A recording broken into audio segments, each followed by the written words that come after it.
اعوذ باللہ السمیع العلیم العظیم الحفیظ بوجہ الکریم وسلطانہ القدیم من الرجس الخبیث المخبث الشیطان اللعین الرجیم وقبیلہ ونفخہ ونفسہ بسم اللہ الرحمن الرحیم۔ تمام نبیوں کے سردار حضرت محمد صلی اللہ علیہ وآلہ وسلم اور تمام مذاہب کے سردار دین اسلام کے پیروکاروں، سلام علیکم۔ گفتگو اولیاء کرام پہ چل رہی ہے اور آج تیسرا حصہ، تیسری قسط جو بھی سمجھ لیجیے۔ آج کی گفتگو جو ہے وہ حضرت فضیل بن عیاض رحمۃ اللہ علیہ پر ہے۔ نام ان کا فضیل اور والد گرامی کا نام عیاض اور دادا کا نام مسعود۔ آپ سمرقند میں پیدا ہوئے یا کوفہ میں، تو آپ کو پتا ہے کہ اختلاف ہیں، چونکہ ابتدائی دور ان کا گمنامی میں ہوتا ہے، اتنا دھیان نہیں دیتے، تو سمرقند، کوفہ اور بھی دوسرے علاقے کسی نے کچھ کہا، اور آپ کا دور جو ہے یہ وہی دور ہے۔ حضرت حسن بصری رحمۃ اللہ علیہ دنیا سے جا رہے ہیں، ان کا آخری، اور حضرت امام اعظم نعمان بن ثابت کا دور اور عبد الواحد بن زید، ہارون الرشید کا یہ دور جو ہیں، یہ قریب سارے دور انہوں نے پائے ہیں، یہ وہی، یعنی آپ یوں کہہ سکتے ہیں کہ دوسری صدی ہجری کے یہ عظیم صوفی ہیں۔ آپ کا ابتدائی جو زندگی ہے وہ بڑی حیران کن زندگی ہے، میں بڑا حیران ہوتا ہوں اس کا، ایک امیزش سی ہے جس کے اندر عبادت بھی نظر آتی ہے برابر چلتی ہوئی، اور اس کے ساتھ ساتھ جو ہے وہ ڈکیتی بھی چل رہی ہے۔ آپ زبردست مشہور ڈاکو تھے، اور ڈاکہ جو ڈالتے تھے گھروں میں جا کے چوری نہیں ہوتی تھی۔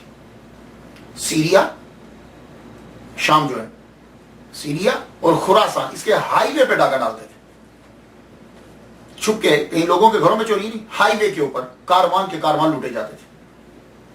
لیکن میں پڑھتا ہوں تو حیران ہو جاتا ہوں، ڈاکہ ڈالنا ہے یہ کام ہے، لیکن نماز باجماعت ہوگی، نوافل مکمل پڑھے جائیں گے، روزے رکھتے ہیں، بلکہ جو جماعت کے ساتھ نماز نہیں پڑھتا ناراض ہو جاتے ہیں۔ اور اصول یہ بنایا ہے کہ عورت کو لوٹا نہیں جائے گا، اور جس قافلے میں عورت ہوگی اس قافلے کو بھی نہیں لوٹا جائے گا۔ یعنی اصول دیکھ لیں آپ کہ عورت کو نہیں لوٹیں گے، اس کا انکور نہیں کرنا، اسے ہاتھ تک نہیں لگانا، اور اگر قافلے میں عورت ہے تو پورا قافلہ ہی چھوڑ دیا جائے گا۔ اور پھر جسے لوٹتے اس کا نام لکھا جاتا کہ تمہارا نام کیا ہے، رہتے کہاں، اور پھر لکھا جاتا کہ اس بندے سے کیا مال لوٹا گیا، اور پھر جس سے مال لوٹتے اسے تھوڑا سا مال واپس دے دیتے۔ کیوں؟ کہ اس کا ڈیسٹینیشن ابھی دور ہے، تو وہ اپنے ڈیسٹینیشن پہ، اپنے سفر پہ وہ پہنچ پائے۔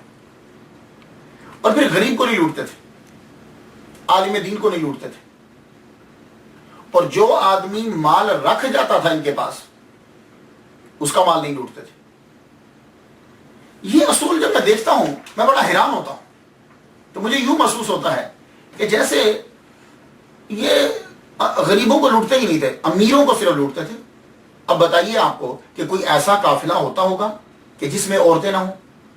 تو ان کا یہ اصول تھا کہ جس قافلے میں عورت ہے اسے لوٹنا نہیں، تو معلوم ہوا کہ تعداد اور کم ہو گئی، اور پھر غریب کو نہیں لوٹنا، تعداد اور کم ہو گئی، پھر لوگوں کو مال جو ہے وہ اتنا دینا ہے تو اپنے ڈیسٹینیشن پر پہنچ جائیں، مال کم ہو گیا، اور پھر یہ ہے کہ اس کا نام لکھ لینا ہے۔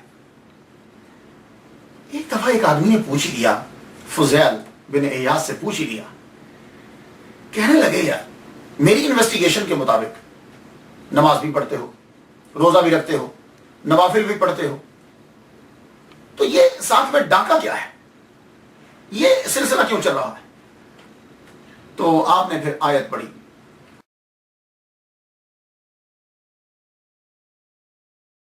وآخرون اعترفوا بذنوبهم خلطوا عملا صالحا وآخر سیئا عسى الله ان يتوب عليهم ان الله غفور رحیم۔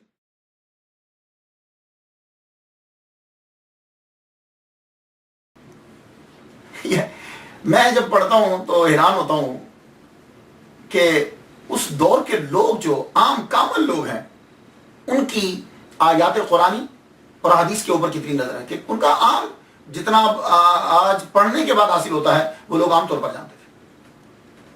یعنی یہ آج پڑھ کر اس کو سنانے کا مطلب یہ تھا کہ مجھے رب تعالیٰ سے امید ہے ایک دن کام ہو جائے گا.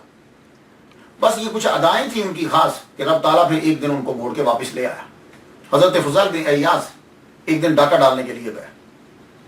قافلے والے سوئے ہوئے ہیں, رات کی تاریکی ہے, اور آپ نے کہا کہ ان کو غفلت میں جا دو. تو ڈاکے کے لیے جب پہنچے قافلے والے سوئے ہوئے ہیں, تو آپ ایک خیمے کے قریب سے گزرے. اس خیمے کے اندر سے قرآن مجید کی آواز آ رہی تھی. اور جب آپ حضرت فضیل بن عیاض جو ہے دبے کہ کسی کو خبر تک نہ ہو, جب اس کے قریب پہنچتے ہیں, خیمے کے قریب پہنچتے ہیں, تو وہ شخص تلاوت کر رہا تھا آمنوا ان تخشع قلوبهم لذکر اللہ. کیا اہل ایمان کے لیے وہ وقت نہیں آیا کہ ان کے قلوب اللہ تعالیٰ کے ذکر سے خوف زدہ ہو جائے, یعنی ان کے دل پہ خوف آ جائے؟ کوئی ایسا وقت نہیں آیا؟ بس اگر یہ آیت کو سمجھ رہے ہیں تو آیت انہوں نے پڑھی دی ہے. اس وقت آنکھوں میں آنسو آ گئے, اور یہ آیت جو ہے وہ دل پہ جا کے تیر بن کے لگی. اور تو جب دل پہ تیر لگتا ہے نا تو پھر جو خون نکلتا ہے اس کا نام آنسو ہے. یہ یاد رکھیے, جب دل پہ تیر لگتا ہے تو وہاں سے جو آنسو نکلتا ہے, جو خون نکلتا ہے اس کو آنسو کہتے ہیں. وہ آنکھوں سے نکلتا ہے, آنکھوں سے آنسو نکل رہے. دبے پاؤں پیچھے پلٹے حضرت فضیل بن عیاض رحمہ اللہ تعالیٰ, دبے پاؤں پیچھے پلٹے. دوسروں سے کو بھی اشارہ کیا واپس آ جائے, چونکہ لیڈر تھے ڈاکوؤں کے, سب نے حکم مانا, واپس آ گئے. دور جا کے کہنے لگے سنو, آج کے بعد چوری سے توبہ, ڈاکہ ڈالنے سے توبہ, تمہاری مرضی ہے, تم جو مرضی کرو, میں آج کے بعد ڈاکہ نہیں ڈالوں گا. اسی لیے میں کہا کرتا ہوں خواتین حضرات کہ آپ بات کو بیان کرتے رہا کرو, اپنے گھر کے اندر, اپنے دوستوں کے اندر, تبلیغ کرتے ہوئے, جس شعبے سے بھی آپ تعلق رکھتے ہیں, آپ بات بیان کرتے رہا کرو. یہ نہ سوچا کرو کہ میں نے اپنے بیٹے سے یا اپنی بیٹی سے یا اپنی بیوی سے ایک مرتبہ کہا ہے نماز پڑھو, 2 مرتبہ کہا ہے نماز پڑھو, 3 مرتبہ میں نے بات سمجھائی ہے, میری بیٹی نہیں مانی, میرا بیٹا نہیں مانا. اس کوئی ایسا وقت آئے گا کہ اس وقت میں وہی بات جس کو آپ نے 50 مرتبہ دہرایا اور اس نے اثر نہیں کیا, ہو سکتا ہے وہ کسی لمحے زندگی کے کسی موڑ پر آ کے وہی بات اثر کر جائے. وما علینا الا البلاغ, کیا ہے کہ بس ہم نے پہنچانا ہے, تو وہ بات کو پہنچاتے رہیے. تو اسی لیے میں امید کروں گا کہ یہ جو ہم نے سلسلہ شروع کیا ہے اولیاء کرام کا تذکرے کا, یہ آپ میری مدد کریں گے, آپ اس میسج کو آگے تک پہنچائیں گے, خود بھی سنیں گے اور دوسروں کو بھی جو ہے وہ سنائیں گے, اور جہاں تک نہیں پہنچ پاتے آپ یہ ہمارا لنک جو ہے وہ وہاں تک پہنچائیں گے تاکہ ہم لوگ شامل ہو جائیں اس پیغام کو پہنچانے میں. تو حضرت فضیل نے جب کہا کہ بھائی میں آج کے بعد چوری نہیں کروں گا, آپ نے دوستوں کو چھوڑا اور وہ دفتر جو تھا جس کے اندر نام لکھتے تھے وہ لے لیا ان سے, لے کے چل پڑے. آپ ریشم کا کلا پہنتے تھے, کپڑے بڑے قیمتی پہنتے تھے آپ, اور گلے میں تسبیح لٹکائے رکھتے تھے. سب کو چھوڑ چھاڑ کے صحرا میں جا رہے ہیں اور آنکھوں سے آنسو جاری ہیں. راہ میں ایک قافلے والوں نے پڑاؤ ڈالا, انہوں نے ان کے گلے میں تسبیح دیکھی, سر پہ پگڑی ریشم کی, انہوں نے سمجھا سے کوئی اور آدمی ہے, پہچانتے نہیں تھے. تو ایک صاحب بیچ میں سے بولے, کہنے لگے بھائی پڑاؤ تو ڈال لیا ہے قافلے والوں, دھیان سے رہیے گا, یہاں بہت بڑا ڈاکو فضیل ہے, مال لوٹ لیا کرتا سب کا. اتنا کہنا تھا.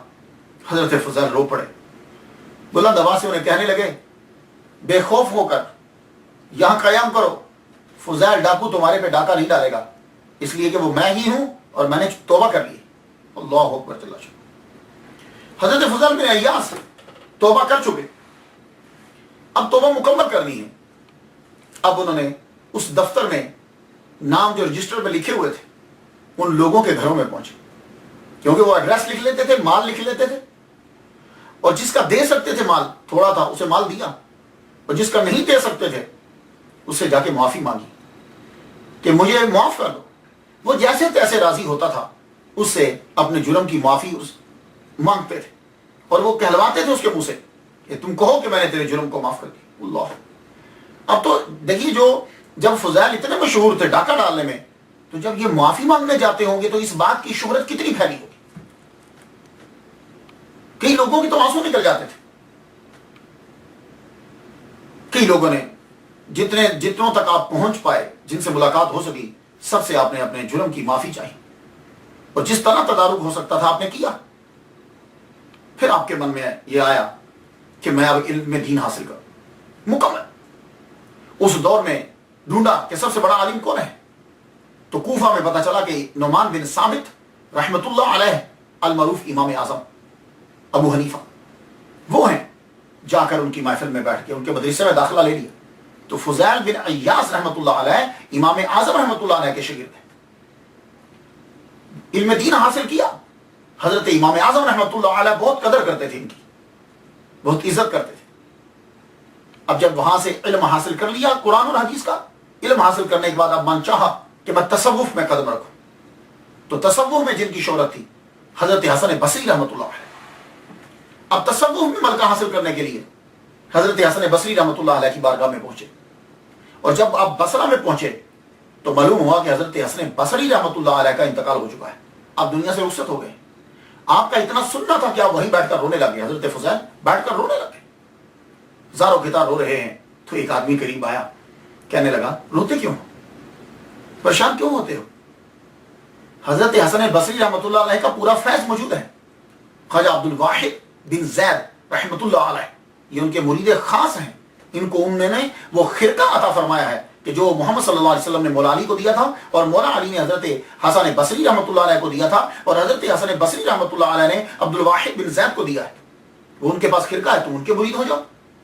تو خواجہ فضیل بن عیاض رحمت اللہ علیہ یہ مرید ہوئے عبد الواحد بن زید کے. انہوں نے سینے سے لگایا, مرید بنایا, نصاحت کیے اور فرمانے لگے جاؤ آج کے بعد تمہارا نام محبان خدا کی فہرست میں لکھا گیا ہے. بڑی سعادت ہوتی ہے کہ پیر یہ جملہ کہہ دے. تو یہ بات یاد رکھیے گا, یہاں آپ کو بتاتا جاؤں کہ چشت اہل بہشت ان کے جو پیشوا ہیں, جو امام ہیں, بانی ہیں, ان میں سے یہ فضیل بن عیاض چوتھے ہیں. تو چشت اہل بہشت اپنا شجرہ جب شروع کرتے ہیں تو حضرت علی سے, حضرت علی کے خلیفہ حضرت حسن بصری رحمۃ اللہ علیہ, حضرت حسن بصری رحمۃ اللہ علیہ کے خلیفہ جو ہے وہ حضرت عبد الواحد بن زید, حضرت عبد الواحد بن زید رحمۃ اللہ کے خلیفہ فضیل بن عیاض. یوں چشتیوں کا شجرہ جو ہے وہ شروع ہوتا ہے. تو یہ چوتھے پیشوا ہے. ان سے اندازہ لگا لیجئے کہ کتنی اہمیت.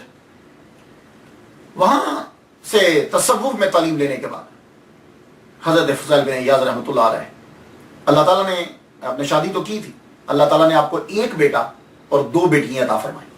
بیٹے کا نام علی رکھا آپ نے. واپس آئے, عراق کے شہروں کے اندر سکونت اختیار کی, پھرتے رہے, بڑا عرصہ پھرے. ایک دن شوق آیا, کہیں مسئلہ پڑھ لیا کہ دنیا کے اندر اگر جرم کی سزا مل جاتی ہے تو آخرت میں اللہ تعالیٰ معاف فرما دیتا ہے. تو اپنے مرید ایک سے کہتے ہیں جاؤ مجھے امیر شہر کے پاس لے جاؤ کہ وہ میرے جرموں کی مجھ پہ حد جاری کر دے, اللہ حد نافذ کر دے تاکہ میں پاک ہو جاؤں. آپ کے اصرار کے اوپر وہ شخص آپ کو امیر شہر کے پاس لے گیا. امیر شہر کے پاس لے کر کہنے لگے حضور یہ آئے ہیں فضیل بن عیاض کہتے ہیں کہ مجھ پہ حد نافذ کی جائے. تو دنیا تو اب جانتی تھی نا, اللہ اکبر جل شانہ, سب لوگوں نے آپ کے جرم کو معاف کر دیا, جتنا مال تھا سب لوگوں کو واپس کر دیا. امیر شہر احتراماً کھڑا ہو گیا, آپ کی تعظیم کی. اور جب تک فضیل بن عیاض اس کی محفل میں بیٹھے رہے امیر شہر روتا رہا. آخر وہ خود احتراماً ہاتھ باندھ کے کھڑا اور ایک اپنے دربان سے یہ کہا کہ بڑی عزت اور احترام کے ساتھ ان کو گھر چھوڑ کر آؤ. اب گھر میں جب داخل ہوئے اپنی بیوی سے کہتے ہیں آج بڑا زخم لگا ہے, چلو اب میں یہاں نہیں رہنا چاہتا, میں یہاں سے چلا جاتا ہوں, میں مکہ جا رہا ہوں, تم میرے ساتھ چلتی ہو تو فابیا, لیکن کہو نہیں جانا چاہتی میں تمہیں طلاق دے دیتا ہوں. بیوی کہنے لگی مرتے دم تک آپ کے ساتھ رہوں گی. اپنی بیٹیوں کو اب لے کے وہاں سے چلے روانہ ہوئے. خانہ کعبہ میں پہنچ کے خانہ کعبہ کی مجاورت اختیار کر لیا آپ نے. خانہ کعبہ میں وہ چاہے زمزم کے پاس بیٹھتے, وہاں سے پانی نکال کے حاجیوں کو پلاتے, پانی نکال کے لوگوں کو پلاتے, اور یوں آپ کا گزر بس جو ہے وہ آپ کی ہوتی رہتی. تصوف میں مشہور ہوئے, حج کرنے کے لیے لوگ آتے, آپ کی زیارت کرتے, شعراء کا سب لوگ آپ کو عزت و احترام کی نگاہ سے دیکھتے, لیکن آپ کسی سے نہیں ملتے. زیادہ تر وقت جو ہے وہ کیا کرتے, آپ کمرے کے اندر ہی گزارتے. میں کسی سے ملتے دعا یہی کرتے رہتے میں بیمار ہو جاؤں تاکہ باہر جانا نہ پڑے مجھے. رات آتی تو خوش ہو جاتے کہ اب لوگ مجھے ملنے کے لیے نہیں آئیں گے. ایک دن کیا ہوا, عبادت فرما رہے ہیں کہ کمرے کا دروازہ کھٹکھٹایا. حج کا موسم. پوچھتے ہیں کون؟ آپ اندر قرآن مجید کی تلاوت کر رہے ہیں. پوچھا کون؟ کہا امیر المومنین ہارون الرشید آئے ہیں.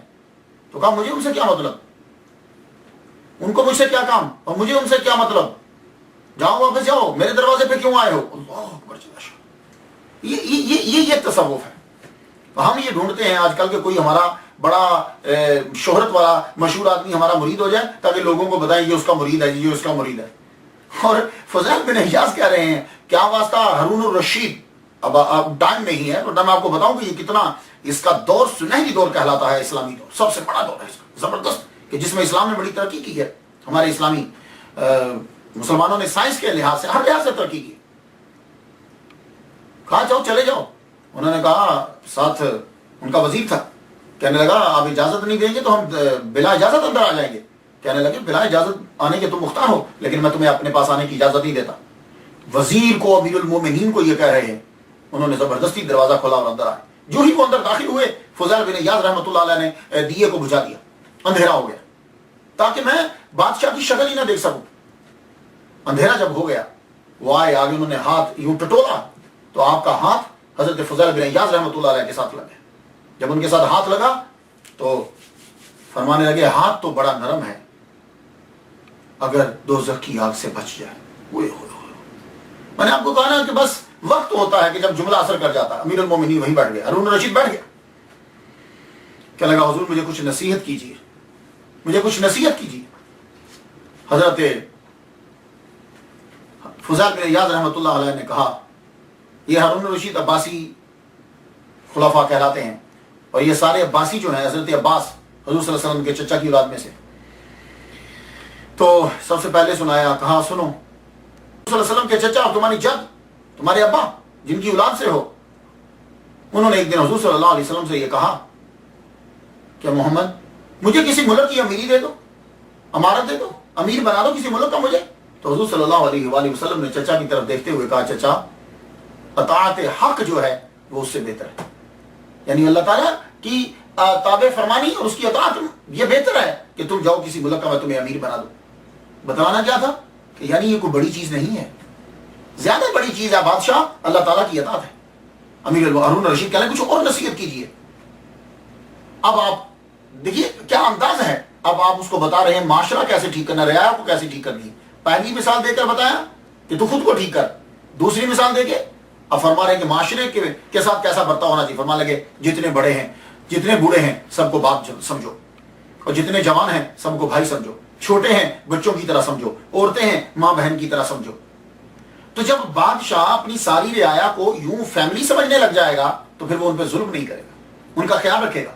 اور یہی بتلانا تھا کہ تم اپنی رعایا کے ساتھ اس طریقے سے سلوک کرو. حضرت فضیل بن عیاض نصائح پہ نصائح کرتے چلے جا رہے ہیں اور امیر المومنین رو رہے ہیں, ہارون الرشید رو رہا ہے. فضل برمکی بولا, کہنے لگا بس بھی کریں آپ, کیا آپ مار دیں گے امیر المومنین کو؟ اس وقت تو حضرت فضیل غصہ آ گیا, فرما لگے حامان یہ تم لوگوں کی وجہ سے اور تمہارے جیسے گروہ ہیں کہ بادشاہ جو ہے وہ کام ٹھیک طریقے سے نہیں کر پاتے. حامان جانتے ہیں کون ہے؟ اتنے پاورفل وزیر کو آپ حامان کہہ رہے ہیں. تو ہارون الرشید نے غصہ نہیں کیا بلکہ کہنے لگا یہ تجھے حامان اس لیے کہا کہ مجھے فرعون تصور کر رہے. پھر بھی وہ نصائح کرتے رہے اور وہ سنتا اور کیجیے. فرمان لگے جاؤ بس کافی ہو گیا. ہارون الرشید جب اٹھ کے جانے لگا تو جاتے ہوئے اس نے 1000 دینار کی تھیلی دی. کہا حضور یہ 1000 دینار ہیں رکھ لیجیے, نظر کرتا ہوں. فرمانے لگے میں تجھے دوزخ سے بچانے کی کوشش کر رہا ہوں اور تو مجھے مصیبت میں مبتلا کر رہا. میری نصیحتوں کا تجھ پر یہ اثر ہوا کہ تو پھر مجھے 1000 دینار دے رہا. مجھے اس کی ضرورت نہیں ہے, لے جا. ہارون الرشید سمجھا کہ شاید انہیں شک ہوگا کہ میں نے عوام کا پیسہ اکٹھا کیا ہے. تو ہارون الرشید کہنے لگا یہ عوام کا اکٹھا کیا ہوا پیسہ نہیں ہے, یہ میری ماں سے مجھے ورثے میں ملا تھا, یہ میری ماں سے ملا ہے, مجھے حلال ہے. فرمایا کہ میں اس کا مستحق ہی نہیں, جاؤ مستحقین میں. اللہ اکبر. یہ ہے تصوف, یہ ہے تصوف. اس لیے ہم ولی اللہ اولیاء کرام کے تذکرے کرتے ہیں. ان کو پوچھتے نہیں ہیں ان کی باتوں. آج میں پڑھ رہا تھا اسٹڈی کرتے ہوئے مسجد کے اندر, میری آنکھوں سے آنسو جاری تھے. حضرت ابراہیم بن ادم کا میں قصہ پڑھ رہا تھا جب ان کا بیٹا ان سے ملا. انشاءاللہ ہم بیان کریں گے اگلی قسط میں. میں روتا رہا ہوں. یہ ان کی جو سیرت ہوتی, ان کے واقعات جو ہیں وہ انسان کی زندگی کو چینج کر دیتے. 30 سال تک حضرت فضیل بن عیاض رحمۃ اللہ علیہ نہیں ہنسے. 30 سال تک. تھوڑا عرصہ نہیں ہوتا. ہم لوگ ایک دن نہ ہنسیں تو سارے گھر کے اندر عجیب سی کیفیت طاری ہو جاتی ہے. 30 سال تک آپ کبھی ہنسے نہیں. اور آپ کے مرید خاص بیٹا شیخ علی رحمۃ اللہ علیہ, وہ بھی چاہے زمزم پر ہی بیٹھا کرتے تھے. اس کے بعد ابا کی طرح ہر وقت روتے رہتے تھے. تو اللہ اکبر. ایک مرتبہ اتنے کمزور ہو چکے, چاہے زمزم کے پاس ہی بیٹھے ہوئے, کوئی صاحب قریب سے گزرے, سورہ ابراہیم کی آیت جو ہے وہ پڑھتے ہیں, وَتَرَى الْمُجْرِمِينَ يَوْمَئِذٍ 49 ہے یہ سورہ ابراہیم کی. وَتَرَى الْمُجْرِمِينَ, تو دیکھے گا مجرموں کو. بس اتنا تھا کہ آپ کے بیٹے صاحبزادے, اسی وقت گریہ زاری شروع ہوئی اور اسی کے اندر آپ کا انتقال ہو, چاہے زمزم کے پاس ہی انتقال ہو. اللہ, اکلوتا بیٹا انتقال ہو گیا تو آپ ہنسے. 30 سال کے بعد بیٹے کے مرنے پر ہنسے. سب لوگ بیٹے کے مرنے پر روتے ہیں, اور وہ بھی اکلوتا ہو, بندے کو ہوش نہیں آتی, اپنے بیٹے کے مرنے پر ہنسے. اللہ اکبر جل شانہ. ابو علی رازی, آپ کے مرید خاص ابو علی رازی, وہ بولے, کہنے لگے حضور میں نے 30 سال تک آپ کو کبھی ہنستے ہوئے نہیں دیکھا, آج آپ کیوں ہنسے ہو؟ اور یہ جملہ سننا, جو جملہ انہوں نے سنا اور انہوں نے سنایا, آپ لوگ بھی سن لیجئے. اور یہی ٹائٹل ہے, یہی جملہ ٹائٹل ہے آج کا. ہر جملہ کوئی نہ کوئی ٹائٹل ہوتا ہے, یہ جملہ ٹائٹل ہے. کہنے لگے میرے مالک نے میرا بچہ لیا, وہ اس بات پر راضی ہے, تو جس پہ وہ راضی ہو میں کیوں نہ ہنسوں. یہ جملہ ٹائٹل ہے. یہ ہم سب لوگوں کے لیے ایک بڑی ڈھارس ہے. وہ میرا مالک ہے, میرے مالک نے بچہ واپس لے لیا, وہ اس پہ راضی ہے, تو جس پہ وہ راضی ہے, جس بات پہ میں اس پہ کیوں نہ ہنسوں. آپ کا آخری وقت آیا, آپ کو معلوم ہو گیا کہ میں اپنے رب کے پاس واپس اب جا رہا ہوں. تصوف کے اندر تنہائی, اسے تنہائی جس چیز سے تنہائی ملتی ہے اس چیز کو پسند کرتے ہیں. رات کو بڑا خوش ہوتے ہیں, رات آ گئی نا, تنہائی. اور حضور صلی اللہ علیہ وآلہ وسلم کی سنن کے پابند. ایک مرتبہ وضو فرمایا, تو وضو کے اندر آپ کو معلوم ہے نا کہ ہر عضو کو 3 مرتبہ دھونا ہوتا ہے, یہ سنت ہے. ہاتھ دھونے ہیں تو 3 مرتبہ, کلی کرنی تو 3 مرتبہ, ناک میں پانی ڈالنا 3 مرتبہ. اس دن کیا ہوا کہ بازو دھوتے ہوئے 2 بار دھو دیا, 2 بار بازو دھویا, تیسری مرتبہ نہیں دھویا اور سو گئے. سرکار صلی اللہ علیہ وآلہ وسلم خواب میں تشریف لائے, کہنے لگے فضیل آج تو نے بازو 2 بار دھویا ہے, 1 بار نہیں دھویا, بھول گیا تو. محمد صلی اللہ علیہ وسلم کی کتنی نظر ہے اپنے امتیوں. کیا آپ کو یہ بھی پتا ہے کہ 2 بار دھویا بازو, 3 بار نہیں دھویا. اللہ اکبر جل شانہ. اپنی بیوی کو بلا کے وصیت کی جب دنیا سے جا رہے ہیں, کہنے لگے اب میں جانے لگا ہوں, یہ میری 2 بیٹی ہیں, تو پتہ کیا کرنا, جب مجھے دفنا لیا جائے تو اب دونوں بیٹیوں کو لے کر کوہ ابو قبیس پہ چڑھ جانا. پہاڑی پہ چڑھ کے جب تم کوہ ابو قبیس پہ جانا تو اللہ تعالیٰ سے عرض کرنا فضیل نے زندگی بھر ان کی پرورش کی, وہ قبر میں جا چکا ہے, اب یہ تیرے سپرد کر دی, تیرے سپرد کر دی. ابھی وہ یہ جملے پورے کر نہیں پائی تھی کہ نیچے سے سلطان یمن گزرا. سلطان یمن نے جب دیکھا, دونوں بیٹیوں کو اپنی کفالت میں لیا اور بیٹیوں کی ماں کی اجازت سے دونوں لڑکیوں کی شادی اپنے دونوں بیٹوں سے. یہاں جملہ رض کر جاؤں, یہ جملہ ضرور بتائیے گا, سب لوگوں کو بتائیے, جو بندہ سن رہے گا یہ جملہ ضرور بتانا. فضیل کیا کرتے تھے ڈاکہ ڈالتے ہوئے, عورت کو ہاتھ نہیں لگاتے تھے, اور جس قافلے میں عورت ہوتی تھی اس قافلے کو نہیں لوٹتے تھے. اور جس نے زندگی بھر دوسروں کی عورتوں کی عزت کی, خدا تعالیٰ نے اس کی بچیوں کی بھی عزت کی, کہ ان کو رسوا نہیں کیا. سلطان یمن کے بیٹوں سے ان کی جا کے شادی ہوئی. تو اس لیے دوسروں کی بچیوں کی عزت کریں گے تو ہماری بیٹیوں کی بھی عزت ہوگی. آپ وفات پا گئے, معلوم ہے آپ کی قبر کیا ہے؟ قبر کہاں ہے؟ حضرت فضیل بن عیاض رحمۃ اللہ علیہ کی قبر مکہ مکرمہ میں ہے. کہاں؟ جہاں حضرت بی بی خدیجہ رضی اللہ تعالی عنہا کی قبر ہے, اس قبرستان میں ان کے قریب ان کی قبر ہے. بعض نے کہا 3 ربیع الاول کو دنیا سے رخصت ہوئے, اور بعض نے کہا محرم الحرام کو دنیا سے رخصت ہوئے. 187 ہجری کے اندر دنیا سے یہ تشریف لے کر گئے. اللہ تعالیٰ ان پر مزید رحمتیں نچھاور فرمائے اور ہماری حاضری جو ہے وہ قبول کرے. اجازت دیجیے, وآخر دعوانا ان الحمد للہ رب العالمین.